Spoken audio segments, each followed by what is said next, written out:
This is one of the better film noirs. Definitely more on the romance heavier side, lesser on the femme fatale side. There is no woman that is purposefully or even subconsciously trying to destroy people, even though Laura kind of is doing that in a way. But there's no real femme fatale in this film. There are a lot of the staples of film noir, the multiple points of view, the flashbacks, the black and white cinematography, the crime aspect, the hard-boiled detective, just a lot of elements there that definitely distinctly film noir. What really makes it stand out is the mystery of it and that twist that comes in the third act. She's not dead. Who thought they killed her? Before she comes back, you kind of have two main suspects. But when she comes back, suddenly everyone's a suspect. And for me, that's when the movie really it went from really good to great. It wasn't just the twist of her coming back, but it's what her coming back did to your perception of everyone.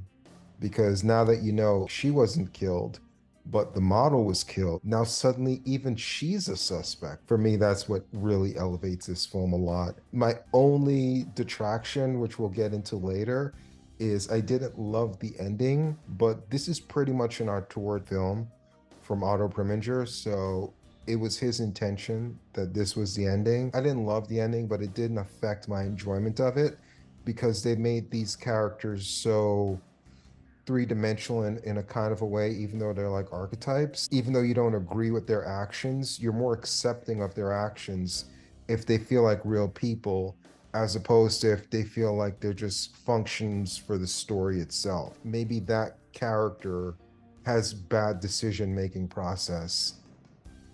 Yes, I agree. This is a Okay, great that's our movie. review. Yes, this is a great movie. I was very surprised when you admitted to me that you hadn't seen it before, because I actually thought that wasn't even something we were allowed to do in this podcast, was pick a movie that we hadn't seen before. So I was surprised and amazed because, yeah, this is one of the great film noirs. And I think I first saw it in a film studies class I took when I was young, and it was definitely one of the films they used to show the genre and how good it could be. And one of the things that I always remembered from that first screening was after a certain point in the movie, it's kind of about a detective who becomes obsessed with this murder victim, Laura. He becomes obsessed and he stares at her portrait, which is hanging on the wall, and he imagines her and he hears everybody talk about her. And so, in a way, it's kind of like he's falling in love with this dead woman and he's becoming obsessed with her. And there's a certain point in the movie where he falls asleep in front of her portrait. And there are people out there who theorize that everything that happens in the movie after that point is a dream, that he's actually dreaming the rest of the movie. Um, I don't really believe that. I don't think that's really the case because, if nothing else, I find that kind of dreaming problematic because there are plenty of scenes after that point that his character isn't even in. So why would he be dreaming about these two women having a conversation in the bathroom, for instance? Like, it doesn't make sense to me. It should all be from his perspective if the rest of it is his dream. And I think it's a little too simple if that's the case. And I think there should have been more of a reveal at the end, like maybe in The Wizard of Oz or something like that, where they kind of suggest it's all a dream at the end. The fact that there's nothing like that, I don't buy it. I don't think it's a dream, but it's an interesting theory, and it seems to be persistent. A lot of people talk about that. Was that something that you had thought about at all?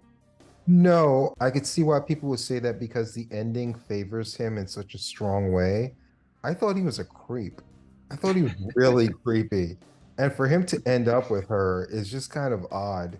But I do think the movie needed a pivot point there because Him and Laura were the main characters, but Laura technically wasn't in the film, even though she was in the film. It was mainly his story to tell up until that point. You needed to pivot from his obsession with her to the reality of her.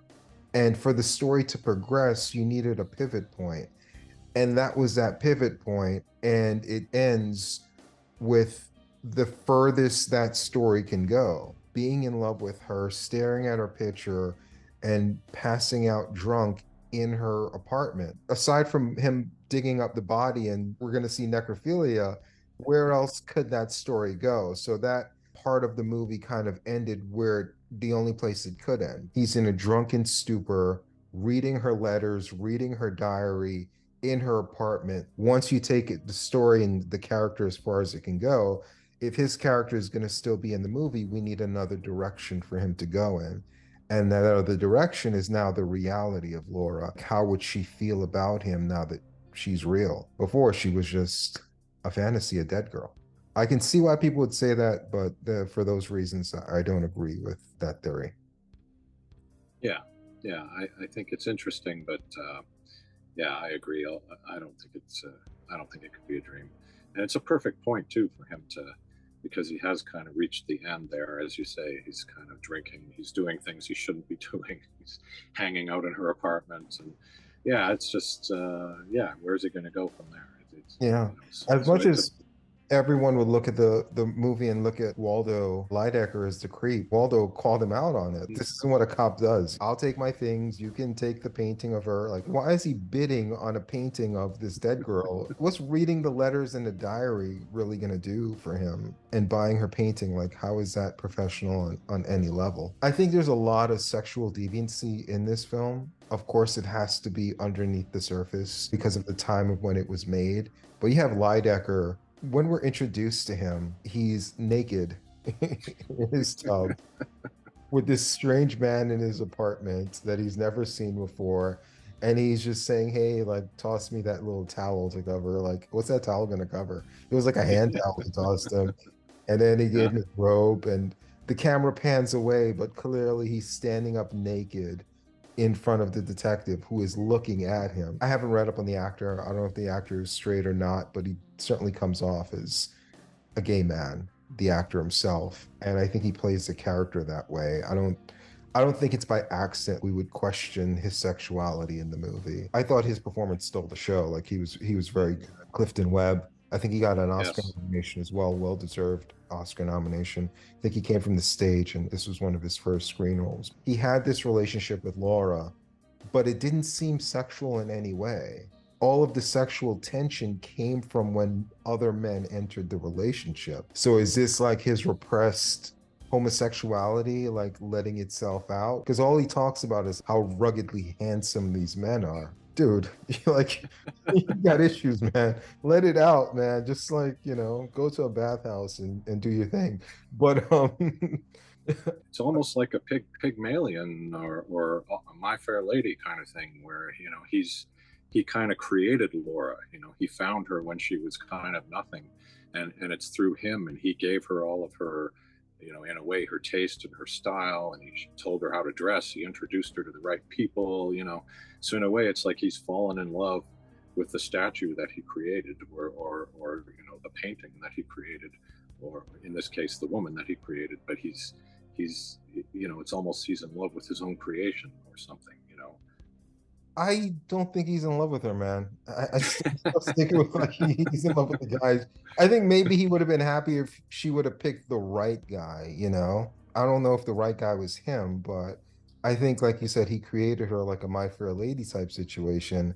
But I think his Frankenstein was supposed to go with a certain type of guy. She was going for the wrong type of guy. He wanted a guy like more distinguished like him, but I don't know if he was the guy. And if he felt that way about him, then Laura was kind of cruel because why is she stringing him along if there was nothing there? If he's really straight and she knows that he wants her, if that's really the dynamic of their relationship, she's openly flirting and dating men in front of him.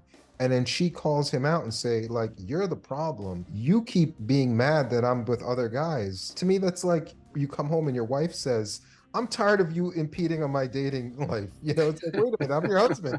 Of course I'm going to impede on your dating life. So if they really had that type of relationship, like, of course he's going to get in the way of those relationships. It's just a very strange dynamic with those two. If he's not gay, it makes Laura look like the bad person. And if he is gay, then it makes more sense. Then you have the necrophiliac cop in love with a dead girl. And his behavior to me gets even worse when she's alive. He's bringing her down to the station just to find out if she's going to go back with her ex lover. He's using the phone tap not to find out who did it, but he's just mad because she promised that she wouldn't call her fiance and she called her fiance. He's just so obsessed with her on a creepiest level possible. It just so happens that she says, okay, yeah, I'm in love with this guy. Their only interactions is him constantly badgering her about her love life, or she's the murderer. How do you fall in love with someone like that? And in the timeline of this movie, they've been together maybe like 2 days.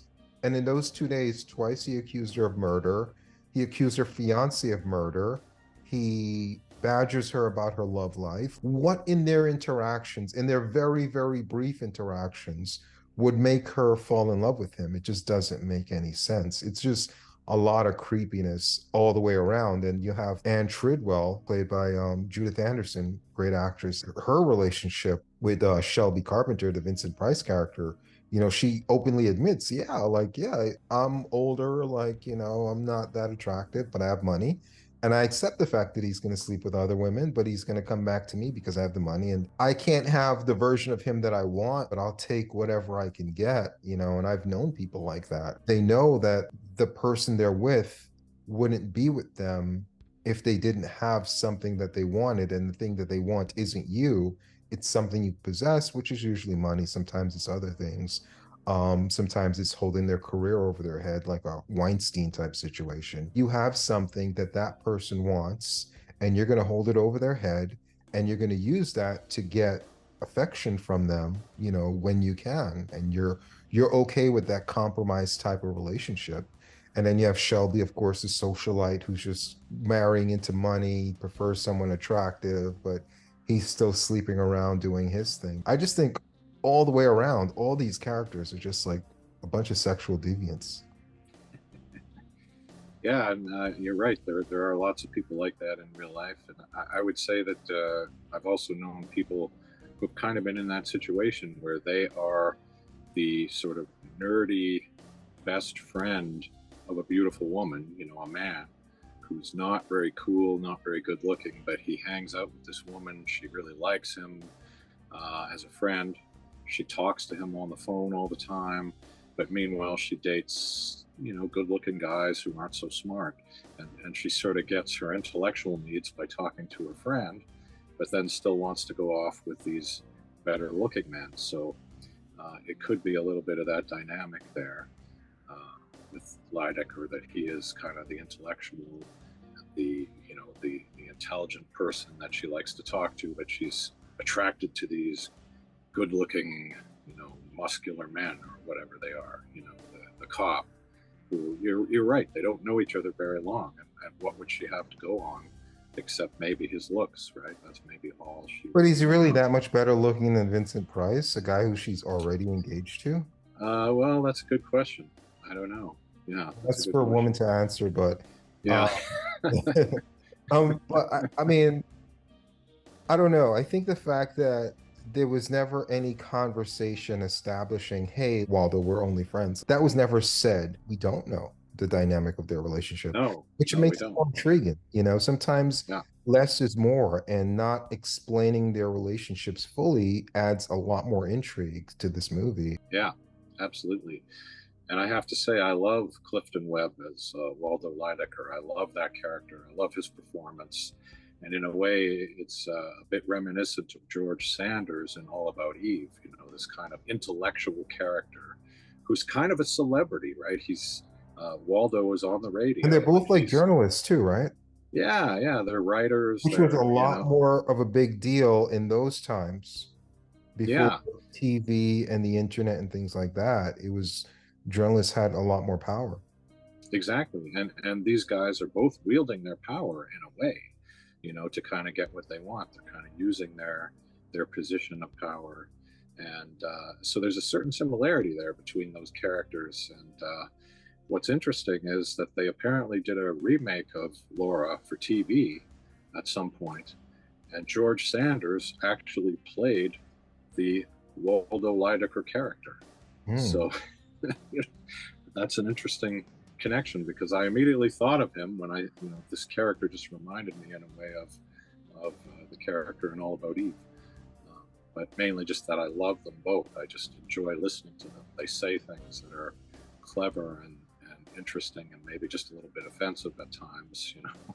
Yeah. I think they're great characters. Do we really think that she admires him that much? She admires his prestige because that's Hmm. how they first met. She's like, you could do so much for my career Yeah. if you would just sign off and say you'll Hmm. support this pen for my company. It's established right away. She wants his status to help her career.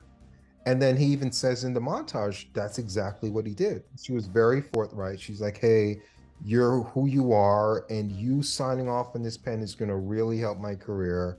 And I'd really want you to do this. And he's like, no. Then he reluctantly says yes. And then in the montage, he's like, yeah, basically, I took her around. I helped her career. Do we really think that? Because that's what he said. I Hmm. mean, that's what he told the detective. Oh, she admired me. She thought I was smart and brilliant and clever and funny. The way he's listing off all these things that she says, do we see anything from their interaction that makes us think that she thinks he's all these things? When she's not using him, she's annoyed by him. She's like, oh, why are you torturing me like this? Why are you telling me these things? Why are you doing this? Why? I don't know if she really likes him or admires his brains or his brilliance. I think he admires his brilliance. I think there's a little bit of hubris there, where he's just Yes. he's the bee's knees. Well, he actually has a line about that, doesn't he? Where he says something like he's never found another subject worthy of his interest as much as himself, something to that effect. Yeah. Um, but yeah, you're right. I don't know. Like, she definitely starts, you could say she starts from a point of using him in a way, using him to help her career. And you could say he's also using her, as a young, beautiful woman, somebody he can be seen with or whatever.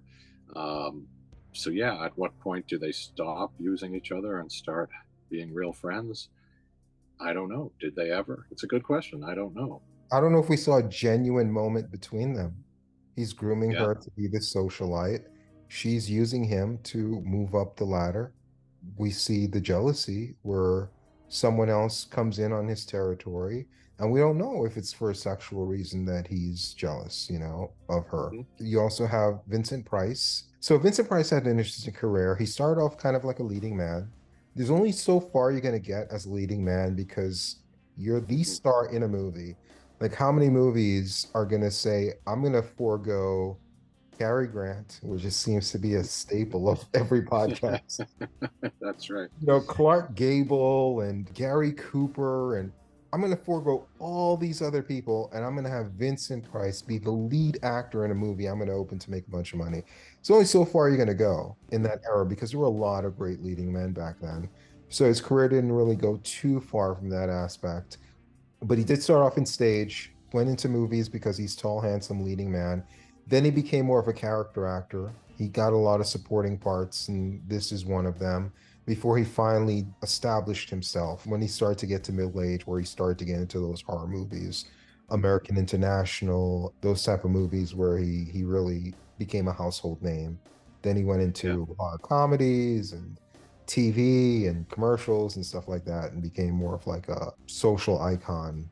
House of Wax, I think, may have been where he really kind of became a horror guy in a way. I When think The Corman, Shock may have been like his first like successful movie where he was the lead actor. yeah, And House of Wax is what really put him on the map, and then he got into The Fly and other stuff like that. yeah, that's right. Yeah, yeah. Judith Anderson, a good character actor. She was in Rebecca, a lot of great movies. Never really like the lead or anyone in the forefront. She's one of those really good character actors that's in a lot of stuff. I thought she was sneakily good in this movie in her role. Despite limited screen time, she was really effective. That scene where they're in the bathroom with her and Gene Tierney, Laura looks at her and says, you didn't. And she was like, no, but I could have. It's kind of like a weird thing because I think she's like her aunt in the movie. It's like a weird Yeah. thing to say, like, no, I could have killed you and I thought about killing you. I didn't do it. It's like, and then she walks away. It's like, what? Yes. I thought that was like Yeah. one of the like creepiest scenes that like was very understated because Laura didn't even react that much to it. What? Like you're my aunt? Like wait a minute, you know? I'd Yeah. be like, officer, maybe you should look into this one right here, But yeah, she was good in this movie as well. Gene Tierney. I don't think acting wise she really stood out. She held her own, but I didn't think there was a lot for her to do. I mean, there were scenes I just mentioned where I think a better actress, maybe like a Betty Davis, would have played up that scene a little bit more. I think she may have been a little too understated. Those moments that were there for her to have a nice emotional reaction, she just kind of underplayed everything a lot. This was early in her career as well. Yeah. She wasn't really too much of a trained actress. I think she was merely there. She got in because of her beauty. She led an interesting life. I think she dated a prince. She dated the president while he was married, before he was president, but while he was married, JFK. I think she married in her early 20s. I think her husband constantly cheated on her, but you feel sorry for her. But then again, she slept with a married man that would go on to be president. So she kind of screwed another woman over as well. I think she had like mental health issues. She had like shock treatment, lost her memory. She lived to a pretty long time, though. I think she died in her 70s from smoking, which is ironic because I think she started smoking because she thought her voice was too flinty in movies like this and she wanted Wow. to keep her voice. That's why she started smoking, but ended up dying of like lung cancer or something like that. But she lived a pretty long life, interesting career. I think her love life was more interesting than what she did on screen. But her love life is probably very reflective of Laura in this movie. So maybe it was life imitating art. Yeah. I heard that she didn't really want to take this part at first because she made a comment something along the lines of she didn't want to play a painting. Like the part is basically just a painting. And in a way, her performance kind of is like that. Like she's kind of mysterious. You don't really get a sense of her. Like when you ask questions of it, does she really like this character or not, or why does she like this other character? Yeah, we don't really know because she's a bit of a mystery. She kind of is that portrait hanging on the wall, and other people put ideas onto her, but yeah, I didn't feel like it was a really in-depth kind of nuanced performance. It was kind of like she's a mysterious, almost a cipher or something. She doesn't really reveal a lot of inner goings on. Um, Do you think that which was coming from Preminger, or do you think that was her being limited as an actress? Oh, that's another good question. I suspect that in some ways it's there in the intention of the film. And I mean, this was based on a novel. I haven't read the novel, but it might be in there too. I don't know. It could be part of the concept that she's a really mysterious person, and people just don't know. But I suspect there's also something there. Like you said, a different actress might have brought something to it that would have had a little more character or something because she's really beautiful. She's very good looking, but we don't get a lot of very specific character moments from her. I don't think. Hmm. Yeah. As much as I think the character actors really did a good job in this, Clifton Webb and Vincent Price, Judith Anderson, I still wonder like what a more dynamic leading actress could have done. Either go all the way with the detective character, instead of a Dana Andrews, Mark McPherson, that Mark McPherson character, maybe go with like a Cary Grant, go with like a genuine like handsome leading man where it's like it's plausible that she would just be in love with him on first sight, or go with a little bit more of a hard-boiled, grizzled guy like a Humphrey Bogart. I thought the actors were really good, but I thought the supporting actors were a lot better than the leads. The leads were good, but the supporting actors were great. And I just wondered, like with maybe stronger leads, how much different this movie would be, even though it's a classic and well-deserved classic. Do you think I'm being too hard on the leads, or do you think they could have been better? I don't know if you're being too hard on them, but I think it's true that both of their characters do come off as a little bit um, mysterious, or we don't get a lot from them. Like Dana Andrews, you're right. Humphrey Bogart would bring something to it that would give us a lot more character. We would just get a lot more sense of him as a character. But Dana Andrews is kind of hard to read. He's a cop. He's doing his job, and he kind of becomes obsessed with her. Mhm. But I don't know anything about him other than that. You Yeah. know, I don't feel I really know him the same way I don't really feel I know Laura, or Gene Tierney's Laura. They're both kind of blank canvases in a way. Um, so yeah, I don't know. Maybe different actors would have brought something to it that would make it even more interesting. But on the other hand, maybe this is part of it, is that we want to be left with this kind of sense of mystery. Who is this Laura? Who is this portrait hanging on the wall? And maybe we're just supposed to never know the answer. I don't know. It's interesting. I just think this is a great movie, right? Don't get me wrong. I love Yes. this movie. I Yeah. really enjoyed it. But when I look at this movie, I say, what's the difference between this and the Maltese Falcon? What's the difference between this and To Have and Have Not? I think the direction, the cinematography, the music, the supporting actors, just as good. The difference is the lead actors.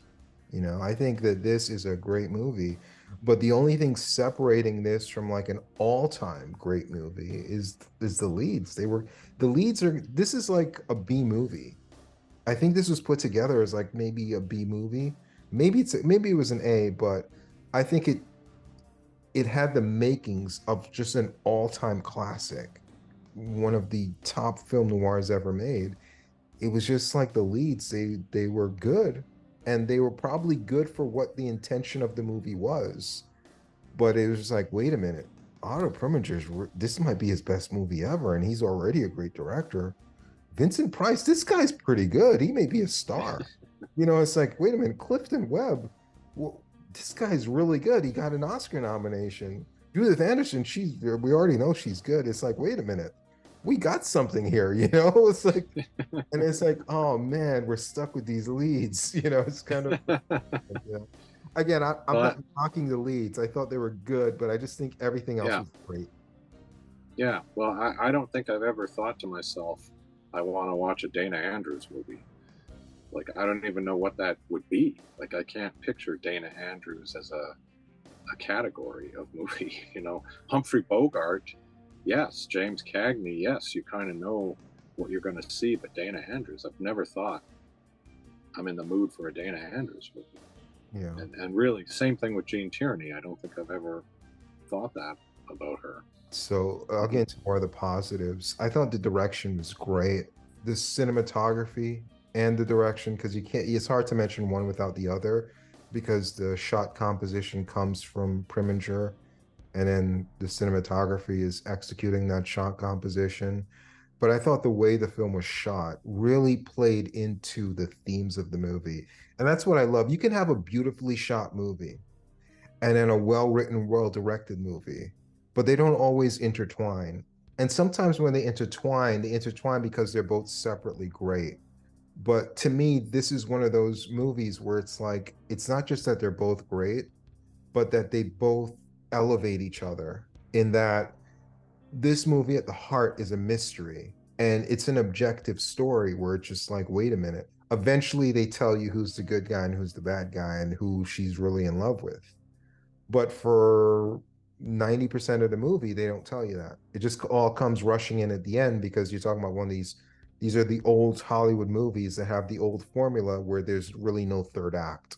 We're just act one, act two, wrap it up. For most of the movie, they're not telling you what to think. They're not giving you the answers.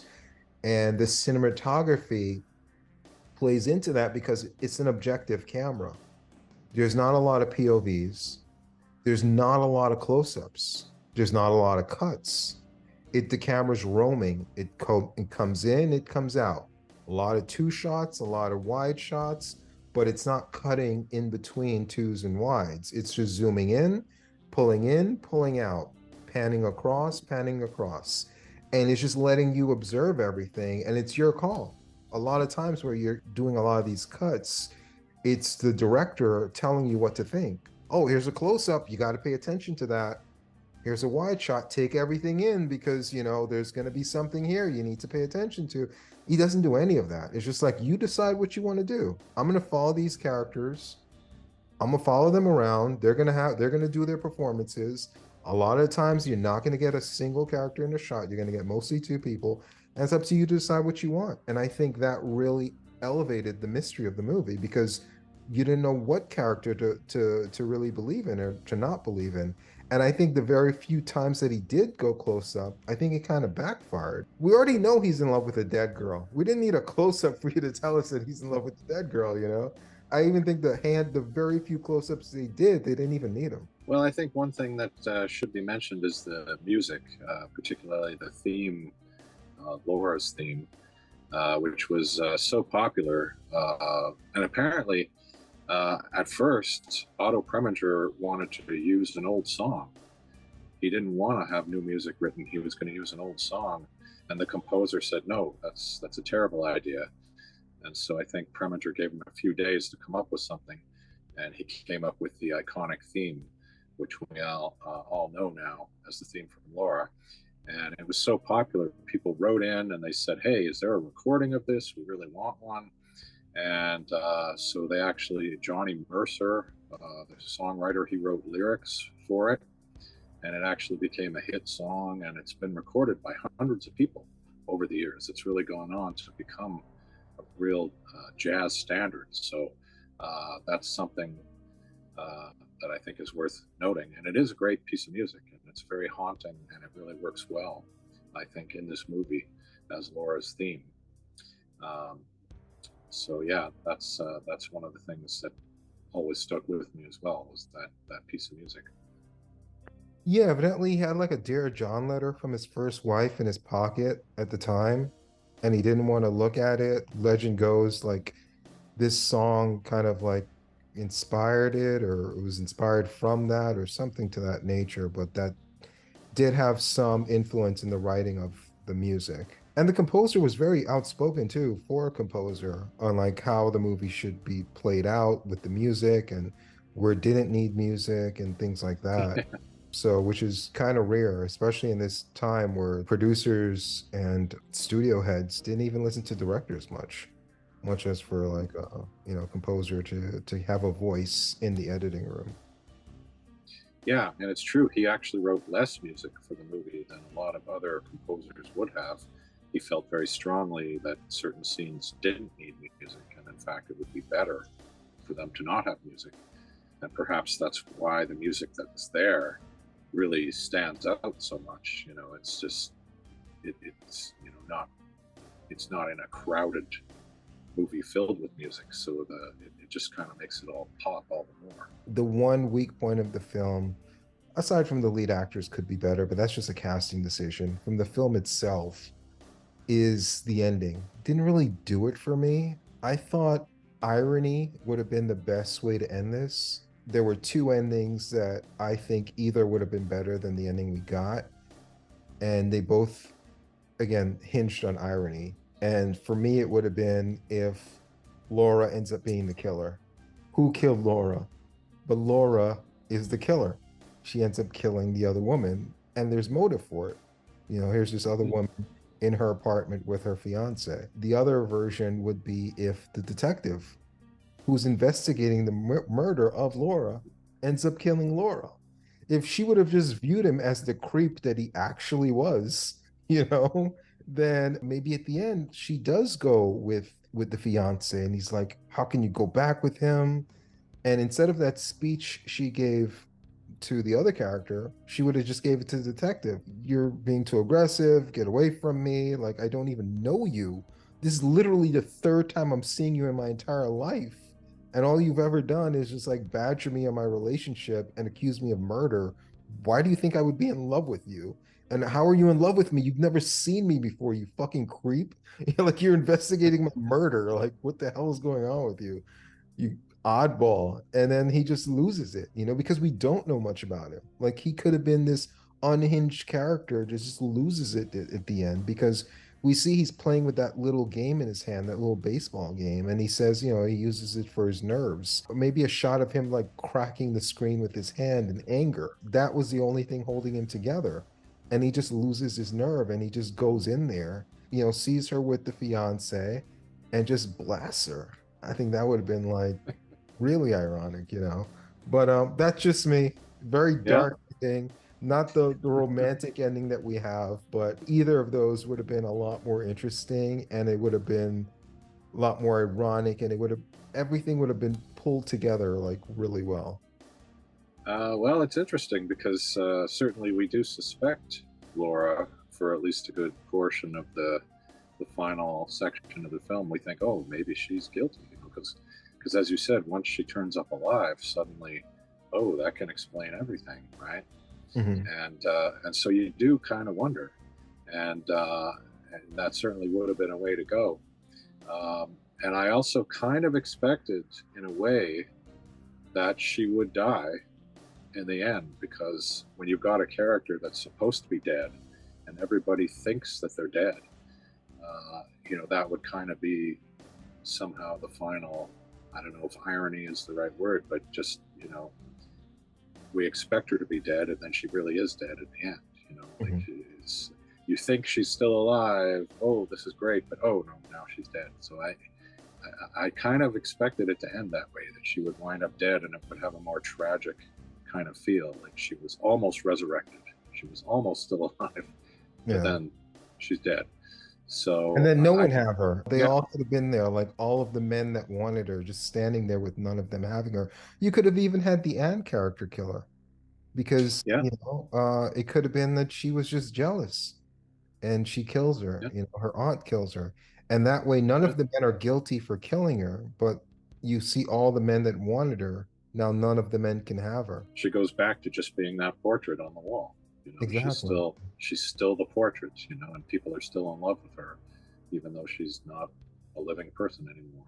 Yeah. Yeah, I definitely think her dying or her being the killer would have been a much better route than because I feel Waldo, again, I love the movie, but I think Waldo as a killer is just kind of lazy because they just pick the least likable character and then just have him be the killer. It's like it's kind of lazy.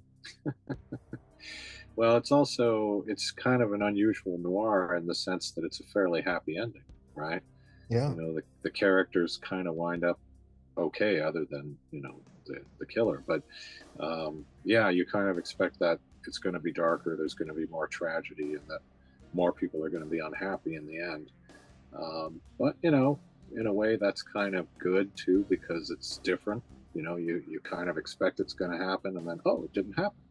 So Mhm. it's kind of a nice surprise, I guess, that it's a somewhat more positive ending than some. Yeah. So yeah, I can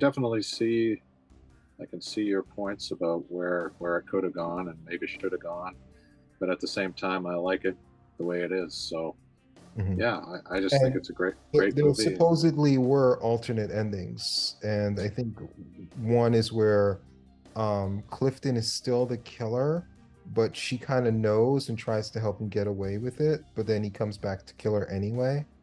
Mhm. And I think there was like another one, but it wasn't shot. But I think they said that that one was shot. I think they said there was an alternate ending that was shot. And I think that was the one that shot, but I think there was another alternate ending as well. But with this type of movie, it lends itself to multiple type of endings because the whole premise of it is anyone could have done it. That's the Mhm. whole thing.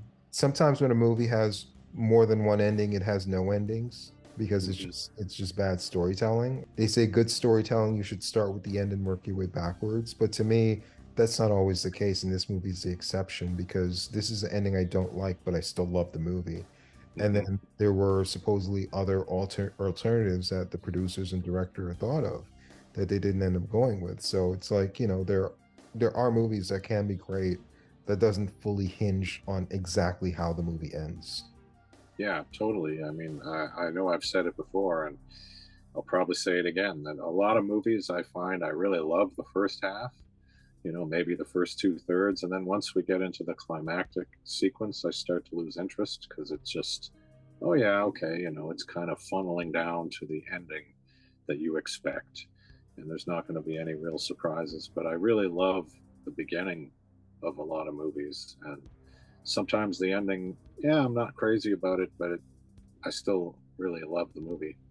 And in this case, I didn't feel that way. I didn't feel like, oh man, the last 20 minutes are boring. I was still very much in the movie, and I still do quite like this movie. And I don't have a problem with the ending, really. But it's not uncommon for me to prefer the first half of a movie to the ending. Well, this movie's helped in a way in that it's structured in the old Hollywood style where there's no third act.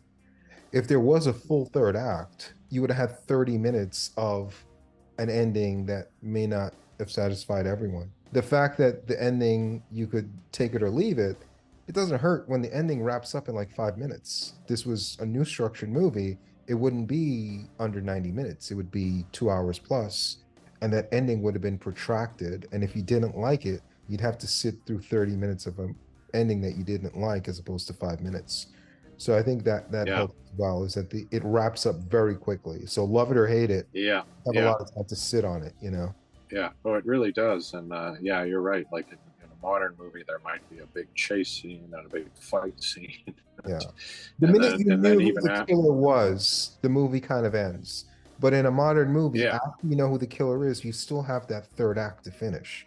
You still have 20 or 30 yeah. minutes after you know who the killer is for the movie to play itself out. For sure, yeah, and you kind of, even in a movie like this, I expected there might be a couple of lines of dialogue, but it really just ends. They end it very fast, Mhm. faster than some. Yeah, that's how movies did it back then. That's why I kind of like these type of crime movies more, better than the newer crime movies.